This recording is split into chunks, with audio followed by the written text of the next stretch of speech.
자, 아마도 이것이 제 생각에는 마지막이 될 것 같아요. 뭐 제가 업로드는 노인관광과 음식관광까지 했는데 그건 안 할 확률이 높고, 여기까지 하고 아마 다음 시간에는 전체적인 복습이나 아니면은 복습하고 그 질문 받는 그런 걸로 좀 진행할 예정입니다. 그래서 실시간으로 연결할지 아니면은 녹화를 할지 제가 지금은 생각 중인데, 어쨌든 진도 자체는 요게 아마 마지막이 될 확률이 높을 것 같아요. 자, 그리고 여러분들 이 트렌드 같은 경우에는 6월 30일 날 시험이 있는 걸로 알고 있습니다. 자, 그리고 시험 자체가 다음 시간에도 더 자세히 얘기하겠지만 이번에는 오픈북은 아니에요. 오픈북 아니고 그냥 봅니다. 그냥 보는 것이고, 뭐 적당히 냈어요. 그래서 PPT 범위 안에서 낼 것이고, 다음 시간에 더 자세히 얘기하도록 할게요. 자, 마지막 관광과 지속 가능성. 항상 관광하게 마지막에서 얘기하는 거는 지속 가능성이죠. 그리고 트렌드 자체도 이렇게 앞으로 몰렸지. 트렌드 자체도 굉장히 지속 가능 관광에 대한 관심이 높죠. 자, 그러면은 이 관광과 지속 가능성을 보면은, 지속 가능 관광의 발생 배경은 이래요. 경제 성장주의가 한계가 있더라. 경제라는 것 자체가 이게 무엇인가 물건을 만들어서 계속적으로 성장해서 수익을 내는 것 자체가 한계가 있어요. 이유는 뭐냐면 이용하는 자원이 한정이 되어 있죠. 관광이라는 건 이용 자원이라는 것이 있기 때문에. 그래서 이런 한계가 있고, 관광 패러다임이 또 변했죠. 관광 패러다임이 대중관광의 폐해, 마스투어리즘이 갖고 있는 좋지 않은 모습, 그러니까 새로운 패러다임을 모색하게 되죠. 관광은 원래 FIT 개념이죠. 그러니까 마스투어리즘이 관광의 시발점은 아니죠. 당연하죠. 개인 관광을 하다가 토마스 쿡이 마스투어리즘을 시작을 하면서 어떻게 됐어요? 토마스 쿡이 하면서 수익을 창출해내는 거죠. 그러니까 관광이라는 활동이 수익 창출이 되더라. 동시에 사람들은 어떻게 돼요? 줄일 수 있더라, 가격을. 이런 것 때문에 이제 마스투어리즘이 한창 유행을 했었던 것이고, 이제 패러다임 자체가 마스투어리즘에서 FIT로 다시 돌아가는 그러한 상황이 발생을 했죠. 자, 이렇게 하다 보니까 사람들이 이제 무엇인가 매력물 하나를 찾아갖고 그것을 소비하는 그러한 모습은 변했다라는 것을 보여주고 있다는 거예요. 그리고 경제 성장만 했다가는 결국은 경제 성장이 돼서요. 된다면 경제 성장주의를 끌고 갈 수도 있어요. 근데 되지가 않기 때문이에요. 쉽게 얘기하면은 설악산 같은데 경제 성장주의로 그때 많은 저기 누구죠? 관광객, 신혼여행들도 가고 많은 관광객이 있었고, 또 누가 있었어요? 저기 수학여행 객들이 원체 많았단 말이야. 자, 이렇게 됐으면은 만약에 그게 지금도 온다면은 그냥 유지하면 돼요. 어떤 방식을 써서. 근데 결국은 관광이라는 건 재미를 느끼는 거기 때문에 사람들이 몇 번 재미 느낀 거는 어떻게 돼요? 하질 않는다는 거죠. 아주 소수만, 거기를 정말로 사랑하는 사람들만 남고, 결국은 경제 성장주의는 관광에서 어쩔 수 없이 갖고 있는 그런 한계점이라고 보시면 돼요. 그리고 패러다임 자체도 소득이 올라가면서 사회문화적인 변화가 일어나면서 관광 패러다임도 완전히 변화할 수밖에 없고, 그래서 트렌드 자체가 옛날에 어느 정도 이렇게 여름 휴가를 만들어서 꼭 그때 갔다면 지금은 멀리 안 가도 돼요. 호캉스도 있고 자주 그리고 많은 돈을 짧은 시간에 쓰는 그런 식으로 패러다임이 변하기도 하고, 그거에 변한 거는 제가 앞에서 얘기했던 어떠한 놀이 문화에 대한 트렌드 자체의 변화, 자극의 변화에 대한 거하고도 연계가 되어 있고, 이렇게 되어 있다고 얘기를 했었습니다. 그러면 지속가능 관광의 개념은 뭐냐면 크게 세 가지예요. 그럼 여러분들이 앞으로 Sustainable Tourism, 지속가능한 관광은 무엇입니까? 라고 얘기하면은 지속가능한 관광은 크게 세 가지가 있습니다. 첫 번째 경제적 지속성이 있고, 두 번째 사회적, 세 번째 생태적 지속성이 있습니다. 이렇게 얘기하시면 되는 거예요. 첫 번째 경제적 지속성이라는 건 뭡니까?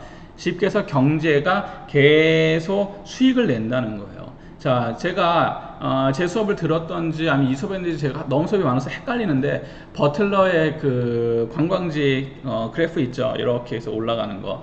처음 이렇게 올라가서 떨어지기도 하고 유지되기도 하고 다시 상승하기도 하는 버틀러의 커브가 있단 말이에요.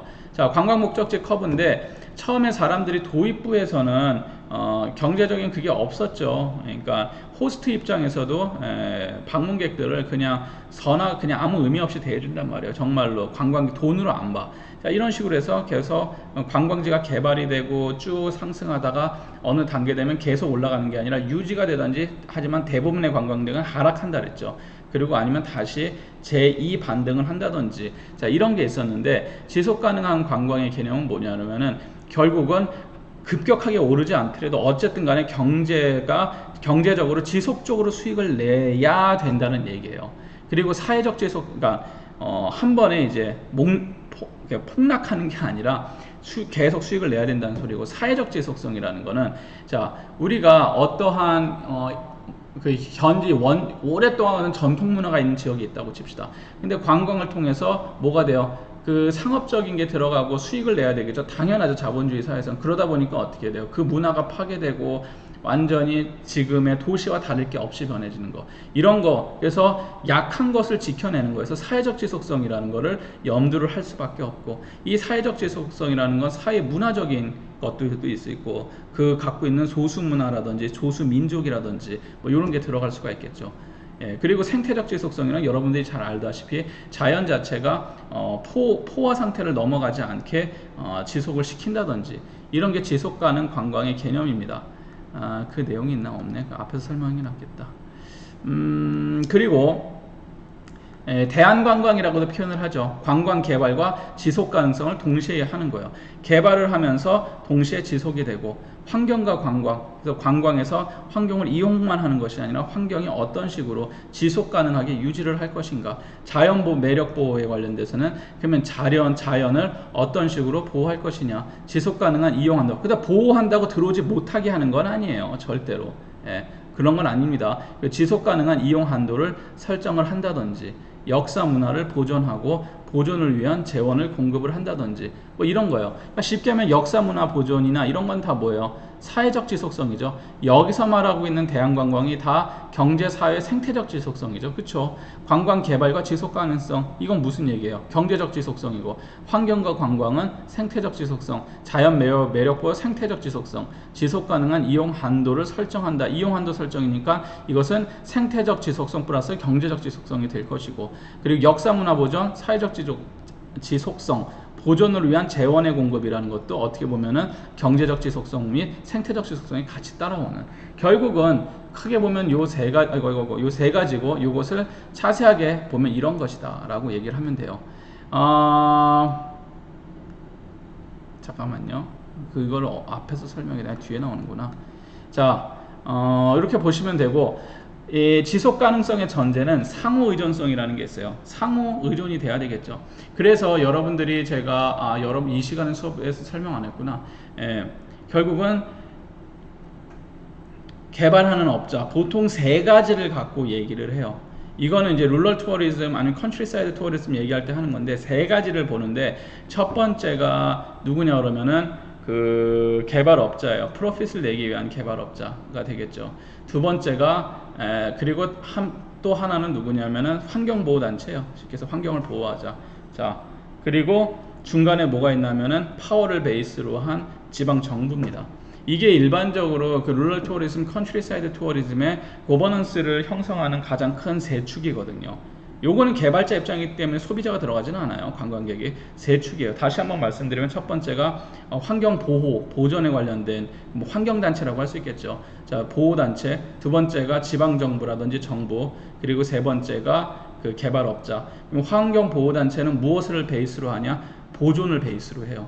그리고 중간에 그 지방정부라든지 이런 건 뭐를 배웠어요? 파워 베이스라 해서 그 오소리티, 명령을 할 수 있는 힘이 있잖아요. 실제 법이라든지 이런 거. 그리고 마지막 그 개발업자들, 디벨로퍼들은 프로핏을 한단 말이야. 그러면은 누구하고 마찰이네요. 돈을 벌려는 사람, 쉽게 하면은 이 지속 가능한 관광에서 되게 어려운 거는 경제적 지속성과 생태적 지속성 사이에 마찰이 발생할 수밖에 없다라는 거예요. 누구는 돈을 벌고 싶고 누구는 보존하고 싶고. 그러니까 그걸 누가 해요? 중간에 파워를 지닌 정부 차원에서 조절을 하는 것이죠. 이런 형식으로 진행된다고 보시면 될 것 같아요. 전체적인 맥락 자체는. 그리고 지금 관광이 무르익은 국가들은, 그러니까 잘 되고 있는 국가들은 결국은 트렌드 자체가 다 지속 가능한 관광, 서스테이너블 투어리즘 쪽으로 다 흘러가고 있는 것이고, 이렇게 되어 있습니다. 지속 가능성의 전제는 상호 의존을 해야 돼요.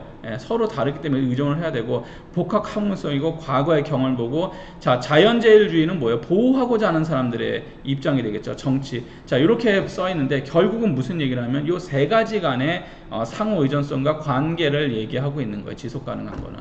물론 지속 가능성, 서스테이너블 투어리즘 할 때는 투어리스트들도 여기에 투입이 돼요. 제가 말한 이 세 가지 축은 일반적인 컨트리사이드 투어리즘 고버넌스 만드는 이론이에요. 근데 이게 이거하고 거의 비슷해요. 그런데 지속 가능한 관광은 여기에 투어리스트들이 더 들어가는 것 뿐이죠. 근데 핵심은 그거를 짚고 넘어가셔야 된다라고 보시면 될 것 같습니다. 자, 지속 가능성의 원칙은 생태, 사회, 문화, 경제, 교육, 지역 주민 참여, 보전 쪽 요소. 결국 뭐예요? 지역 주민 참여한다. 고버넌스에 관련된 얘기겠죠. 그래서 앞에 얘기했었던 거를 다 섞어서 얘기한다고 보시면 돼요. 자, 그리고 지속 가능한 관광, 잠깐만요.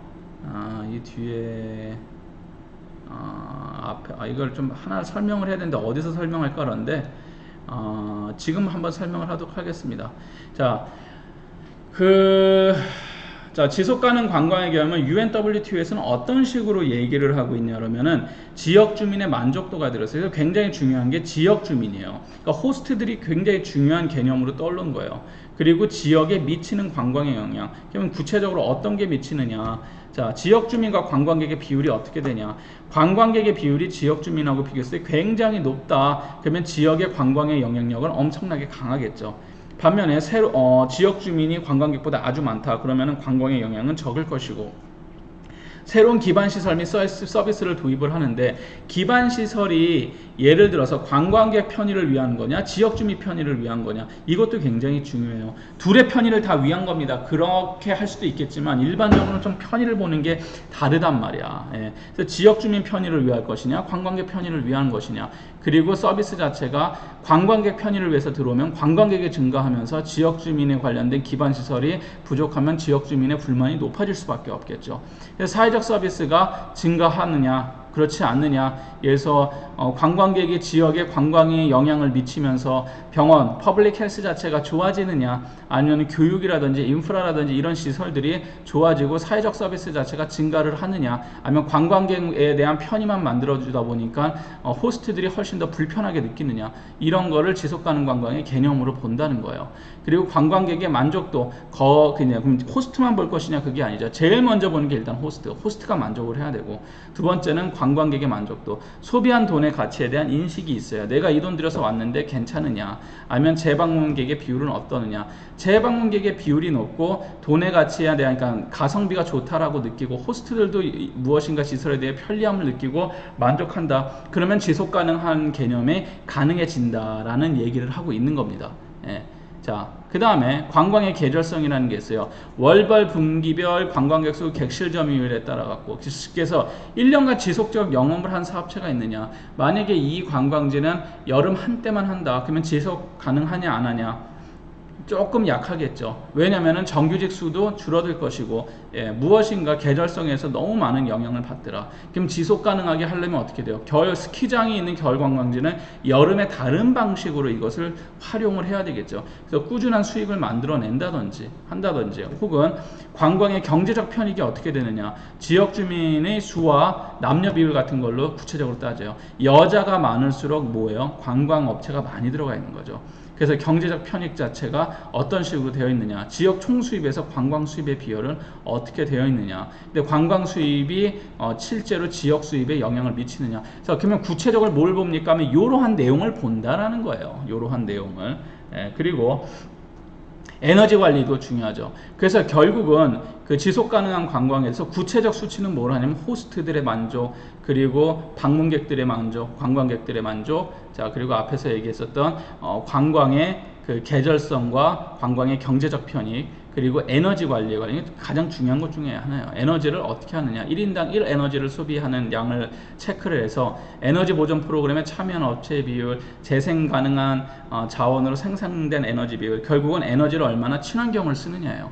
지속 가능 관광에서 이 호텔이라든지 이러한 업체들한테는 굉장히 중요한 것 중에 하나가 이 에너지 관리에 관련된 게 주요 사항입니다. 에너지를 잘 결국은 친환경이라는 걸로 이게 귀결될 수 있어요. 친환경의 궁극적 목적은 에너지 관리예요. 암만 깨끗하게 뭘 해도 그걸 위해서 많은 에너지를 사용한다면 결국은 자연을 파괴하는 행위거든요. 그러다 보니까 에너지 관리, 그리고 물 조달 및 관리, 물을 어떤 식으로 하고 물을 낭비를 하느냐, 그래서 결국 이건 에너지 관리에 관련된 얘기입니다. 자, 뭐 식수해질, 하수 처리, 쓰레기 처리, 구체적으로 이런 거를 하는 거죠. 그리고 개발 관리, 과밀 관리, 이런 얘기까지 다 하고 있다라고 보시면 돼요. 그래서 지속 가능한 관광이라는 거는 생태 관광, 녹색 관광, 뭐 문화, 유산 관광 뭐 이렇게 되어 있는데, 자, 앞에서도 얘기했듯이 경제적인 지속성을 갖고 와야 되고, 두 번째는 뭐예요? 문화적이나 이런 생태학, 제가 갑자기 생각이 안 나. 생태학적이었나? 사회적 지속성, 그리고 생태적 지속성이 있죠. 자, 그러면 다 알겠습니다, 교수님. 그러면 이게 구체적으로 뭡니까? 구체적인 건 앞에서 이런 거에 따라서 이런 거를 물 관리도 잘하고 이러면 지속 가능 확률이 높다라고 얘기해요. 그러면은 여러분들이 아마 이렇게 느낄 거예요. 생태적인 거, 이런 거는 문화유산 이런 거 잘 알겠어. 보존하면 될 것 같아. 그러면 경제적인 지속성은 구체적으로 무엇입니까? 라고 많은 질문을 해요. 좋은 질문이에요. 실제로 이 서스테이너블 투어리즘에 관련된 얘기를 할 때 경제적 지속성에 관련된 것에서 명확히 답을 못 해요. 이런 학회나 이런 데 가보아서 저는 발표는 안 하고 듣기만 했는데, 이 경제나 경영 전공하신 분들이 많이 없는지 이런 이제 생태나 녹색 이런 얘기만 많이 하고 있습니다. 많이 하고 있는데, 이거를 이제 경제 경영 쪽으로 하면은, 저는 이제 딴 건 몰라도 마케팅을 전공했으니까 마케팅적인 측면에서 갖고 끌고 온다면, 이 지속 가능한 서스테이너블 투어리즘은 마케팅에서 결국 뭐냐면, 한 단어로 얘기하면은 디마케팅 기법이에요. 디마케팅 기법이라는 건 뭐냐면은, 제가 했었죠, 앞에서. 맥도날드 얘기하지 않았나요?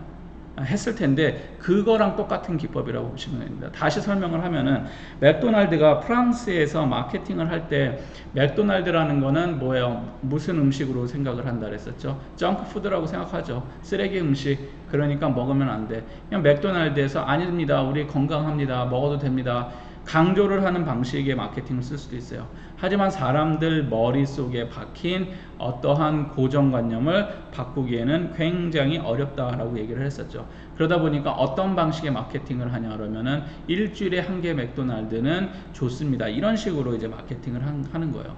그러니까 우리가 일주일에 10개를 팔면 좋겠지만, 아예 마케팅이라는 거는 디맨드 조절하기라고 얘기를 했었잖아요, 앞에서.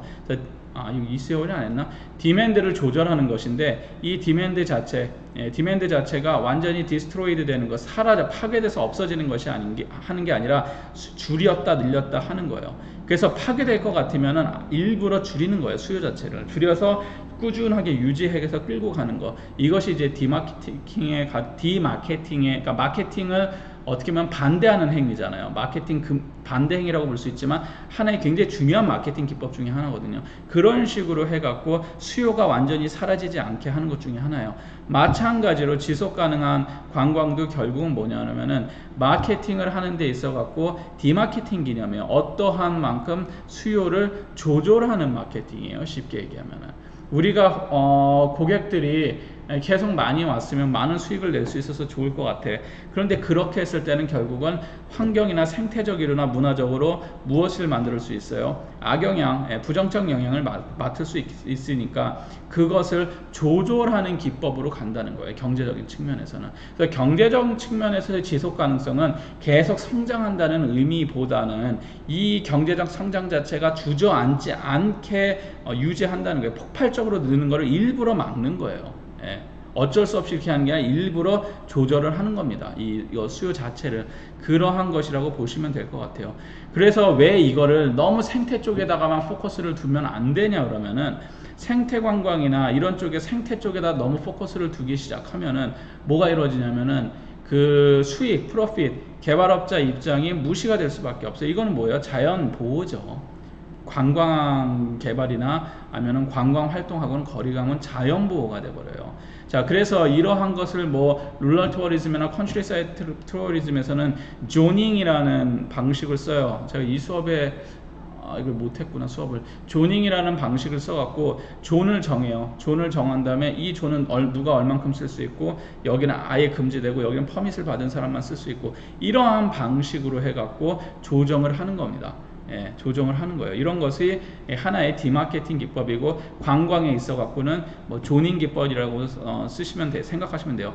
존 Z-O-N이죠. 그래서 Z-O-N-I-N-G 그래서 조닝이라는 표현을 써요. 그래서 무엇인가의 존을 만들어놓는 거예요. 이 존에서는 누구나 해양 스포츠를 할 수 있고 밥도 해 먹을 수 있고 상가도 들어올 수 있고 하지만 모든 구역이 그렇죠. 하지만 그 구역은 요만큼, 요 구역은 퍼밋을 받은 사람들만 들어갈 수 있고 요 구역은 아예 연구만 하는 사람들만 들어갈 수 있고 다 쪼개는 거예요. 실제로 이 지속가능한 관광하는 데 중에서 그 컨트리사이드 투어리즘하고 겹치기도 하는데 성공한 곳이 성공했다고 보고 제일 큰 예를 드는 게 그 호주의 그레이트 그 바리어라 해갖고 그 산호지대 있죠. 북호주의 넓은 산호 군락지가 있단 말이에요. 그 군락지를 그럼 어떻게 될까? 모든 전 세계 사람들이 그게 너무 아름답고 그러니까 글로 여행을 오죠. 그러면은 돈이 되니까 무조건 개발을 하냐? 아니면 무조건 보호를 할 것이냐? 그게 아니에요. 그럼 그 중간에서 어떻게 돼요? 그 지역을 다 쪼개는 거예요. 존으로 다 나눠요. 존으로 다 나눠서 A존, B존, 무슨 존, 생태존, 뭐해서 뭐 범퍼 무슨 존에서 다 쪼개는단 말이에요. 그래서 그 쪼갠 존으로 무엇을 하냐면은 들어가는 행동과 들어가는 뭐 업체와 이런 거를 다 컨트롤을 합니다. 그런 식의 방식을 사용한다는 거예요. 그래서 제가 이 지속 가능한 관광을 얘기를 하면은 다들 이거 다 뜬구름 잡는 소리네 그렇게 하는데 그거에 대한 우려 때문에 그냥 아주 확실한 예를 하나 그냥 갖다 드리는 거예요. 그래서 그러한 궁금하신 점 있으면은 호주의 그레이트 베리아 뭐 나셔널 파크인가 오션 파크인가 뭐 이렇게 구글에 치면 나와요. 무료로 다운받을 수 있습니다. 영어로 되어 있는데 그런 식으로 결국 중요한 거는 존화 시켜갖고 유지를 하더라. 그러니까 다 쪼갠다는 거예요. 그 지역을. 굉장히 잘 알아야 되겠죠. 지역에 대해서. 자, 지속 가능 관광의 주요 행위자는 관광계, 기업, 아까 뭐였었죠? 개발업자, 프로핏을 얻어내는 곳, 그리고 지역사회가 될 수 있고, 정부 및 민간단체인데 정부는 아까 얘기했었던 중앙 파워베이스로 한 곳이고, 민간단체 중에서 제일 강력한 힘을 발휘하는 사람들이 환경단체예요. 그래서 환경단체하고 관광기업하고의 마찰이 가장 심하고, 지역사회는 어떻게 돼요? 쪼개지죠. 관광기업 쪽에 붙는 지역사회가 있고 환경단체에 붙는 지역사회가 있고 근데 일반적으로는 관광기업 쪽에 많이 붙죠. 지역사회는. 왜냐? 돈이 되잖아요. 환경단체 말을 들으면은 거기는 이제 관광객이 못 와요. 실제로. 너무 그렇게 되기 때문에. 그러면 지역사회들은 주로 관광기업 쪽에 많이 붙어요. 그래서 보통 뭐로 나누냐면 제가 아까 얘기했듯이 관광기업 중에 프로핏 베이스드로 되어 있는 디벨로퍼 그리고 프로텍터, 뭘 베이스요? 프로텍트 하는 그러한 환경단체, 그리고 파워 베이스로 한 지방정부, 이런 식으로 세 개의 싸움이고, 결국 관광기업, 정부 민간단체인데 지역사회는 결국 어디 들어가냐? 관광기업 쪽에 많이 들어요. 가끔씩 민간단체에 들어가는 경우들도 있어요. 환경보호단체로. 근데 쪼개지기도 하고. 그리고 관광객들이 지속가능 관광객에서 이제 들어가서 하는 행위에서 지속가능한 거죠. 근데 이제 관광객은 개발업자 입장에서 어느 정도 컨트롤 할 수가 있어요. 실제로. 주요 행위자라고 하지만 제 생각에는 진짜 중요한 행위자는 관광기업과 지역사회와 그리고 민간단체에서 환경단체가 굉장히 중요하다. 관광객은 개발한 사람들이 레인저나 뭐 이렇게 파크 레인저나 이런 거를 둬갖고 컨트롤 할 수도 있고 입장을 컨트롤 할 수도 있고 법이나 이런 걸로 해서 컨트롤 할 수도 있고 저는 좀 가능하다고 보거든요. 그래서 뭐 어쨌든 간에 이런 식으로 되어 있고 끝났습니다. 자, 이런 식으로 이제 지속 가능한 관광에 관련된 얘기가 나왔었고 되게 심플했었죠. 근데 심플하지만 많이 얘기하는 거고 결국 트렌드 자체도 결국 아까 재미에 관련된 거는 게임 트렌드로 결국 종결되게 가고 있고 현재. 그리고 이 관광의 전반적인 특징은 결국은 지속 가능 관광 위주로 가게 되고 그럼 관광 활동도 역시나 뭐다 무조건 개발 만능주의도 않고 보호주의도 아닌 이 중간에서 어느 정도 컨트롤을 할 수 있을 것이냐 이 위주로 가고 있고 그럼 호텔 산업에 대한 트렌드는 어떻게 가고 있느냐 역시나 지속 가능 관광이다 보니까 앞에서 얘기했었던 어딨어 기억 안 나네. 에너지 절약, 에너지 관리 방향으로 가고 있고, 그래서 호텔에서도 결국은 그린 호텔 이런 거 했을 때 최종적 단계는 얼마나 에너지를 아끼느냐, 그 트렌드로 흘러가고 있는 거예요. 이 트렌드라는 건 너무 많아요. 사회문화적 트렌드는 어떻게 변하고 있느냐, 관광에 분한 여가의 트렌드는 어떻게 변하고 있느냐, 그러면 경영학적 트렌드는 또 어떻게 변하고 있느냐, 기업 경영에 관련된 트렌드, 사업 경영에 관련된 트렌드, 너무 트렌드가 많기 때문에 뭐 하나라고 말할 수는 없어요. 그래서 여러 가지 그 상황 중에서 여러분들이 파악하고 이해하시면 될 것 같습니다. 자, 어쨌든 간에 아마도 그 저희 진도는 여기까지 나갈 것 같아요. 이제 그 노인하고 음식은 좀 빼도록 할게요. 그리고 원래 할 거는 룰럴 투어리즘 그리고 컨트리사이드 투어리즘도 집어넣으려고 했는데 너무 많아지는 것 같기도 하고, 직접 대면을 못 하다 보니까 어느 정도 여러분들이 했는지도 잘 모르겠고, 그래서 일단은 여기까지 하는 걸로 하고, 다음 시간에 아마 이거 말고 1시간 정도가 더 있을 거예요. 시험 보기 전까지. 다음 시간에는 좀 그 복습을 하고 이렇게 하도록 하겠습니다. 한 학기를 보지를 못했네요. 혹시 이걸로 졸업하는 학생들은 좀 잘 하시길 바라고, 참 어떻게 시험 시간에 한번 볼 수 있겠네요. 시험 시간에 한번 보도록 합시다. 다음 또 시간은 제가 공지를 하도록 할게요. 카톡이나 아니면은 녹화를 하면 녹화한다 얘기, 녹화를 올릴 것이고, 그렇게 하도록 하겠습니다. 자, 수고하셨고 여기까지 마치도록 하겠습니다.